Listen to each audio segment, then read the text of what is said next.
Hare Krishna, welcome you all on our anti-episode book reading. Today we are going to read chapter 40 and 41.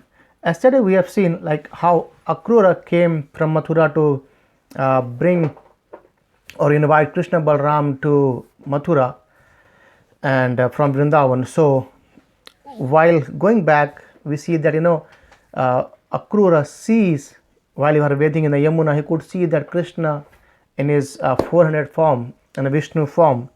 So he started praying to him.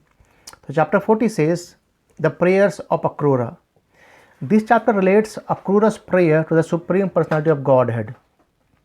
Akrura prayed, Brahma, who created this visible world, emanated from the lotus navel of the Supreme Lord, the five elements of the physical nature, the five corresponding objects of perception, the 10 senses, the ego, the total nature, and the primeval creator, and the demigod all originate from his bodily limbs. He cannot be known by sensory knowledge, and thus even Brahma and the other demigods are ignorant of his real identity. So it's a very, very great thing. Akrura saying the Brahma who actually created this world, still difficult for him to know about his identity completely. So different classes of people worship the Supreme Personality of Godhead in different ways. Fruitive workers worship him by performing Vedic sacrifices, philosophers by renouncing material work and pursuing spiritual knowledge, and yogis by meditating. Saivitis by worshipping Lord Shiva, Vaishnavas by following the injunction of such scriptures as the Pancharatra, and other saintly persons by worshipping him as the original form of the self, of the material substance, and of the controlling demigods. Just as rivers flow from various directions into the ocean, the worship of those who dedicate themselves to these various entities finds its ultimate purpose within the Supreme Lord Vishnu. The form of the total universe, the Virata Rupa, is imagined to be the form of Lord Vishnu, like aquatics moving about in water or like tiny insects growing in an udambara fruit. All living beings move about within the Lord. This living being, bewildered by his Maya, wander along the path of material work, falsely identify with body, home, and so forth. Under the sway of illusion, a foolish person may overlook a reservoir of water covered by grass and leaves and instead run after a mirage. Similarly, living beings caught in the grip of ignorance abandon Lord Vishnu and become attached to their bodies, home, and so on. Such faithful servant of their senses cannot take shelter of the Supreme Lord's lotus feet. Only if by his mercy they get the association of saintly persons or devotees will their material entanglement end. Only then can they develop Krishna consciousness by serving the Lord's pure devotees. So very nice point here mentioned by Akrura, saying that to know about Krishna's potency and about Krishna's, we need the mercy of devotees, and we can get the mercy of devotees by associating with them. And when we associate and we get the mercy of the devotees, most like the spiritual master, we develop Krishna consciousness by serving those devotees only. So that is how we end chapter 40, and then 41 it says Krishna Balram enters Mathura. So now Krishna Balram has kind of nearly ended the pastime in the Vrindavan and then entering to Mathura now. This chapter describes how Lord Krishna entered the city of Mathura, killed a washerman, and bestowed benediction upon a weaver and garland maker named Sudama.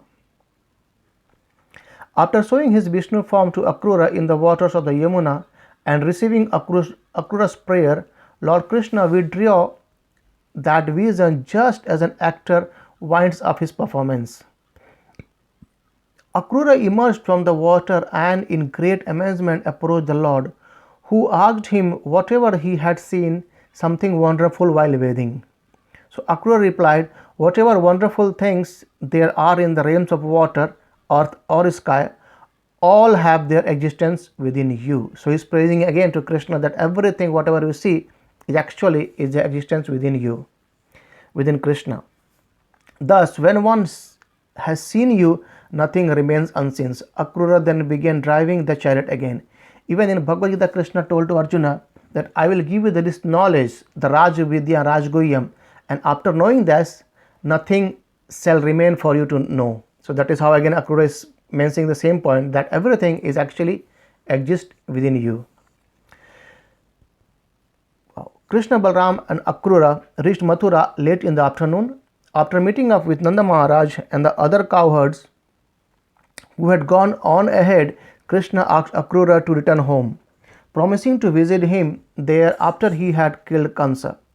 Akrura unhappily bade the Lord goodbye, went to King Kansa to inform him that Krishna and Balram had come and went home. Krishna and Balram took the cowherd boys with them to see the splendorous city. As they all entered Mathura, the women of the city eagerly came out of their houses to see Krishna. They had often heard about him and had long since developed a deep attraction for him. But now that they were actually seeing him, they were overwhelmed with happiness, and all their distress due to his absence was eradicated. So even by seeing the Lord, all our distress is become eradicated. So Krishna and Balram then came upon Kansa's wicked washerman. Krishna asked him for some of the first-class garments he was carrying, but he refused and even chastised the two lords. At this, Krishna became very angry and beheaded the man with his fingertip. The washerman's assistants, seeing this untimely end, dropped their bundles of clothes on the spot and ran off in all directions. Krishna and Balram then took some of the garments they specially fenced. Next, a weaver approached the lords and arrayed them suitably, for which service he received from Krishna opulence in his life and liberation in the next. Krishna and Balram then went to the house of a garland maker, Sudama. Sudama offered them his full obeisances, worshipped them by bathing their feet and offering them such items as aragya and sandalwood paste, and chanted prayers in their honor. Then he adorned them with garlands of fragrant flowers, then pleased the Lord, offered him whatever benediction he wished, and they moved on. So this is how we see the just entrance of Lord Krishna in the Mathura. He is going around the roads of Mathura and actually delivering to all people as well. So this is how we end chapter 41. We'll see 42 tomorrow. Thank you. Hare Krishna. Srila Prabhupada ki Jai.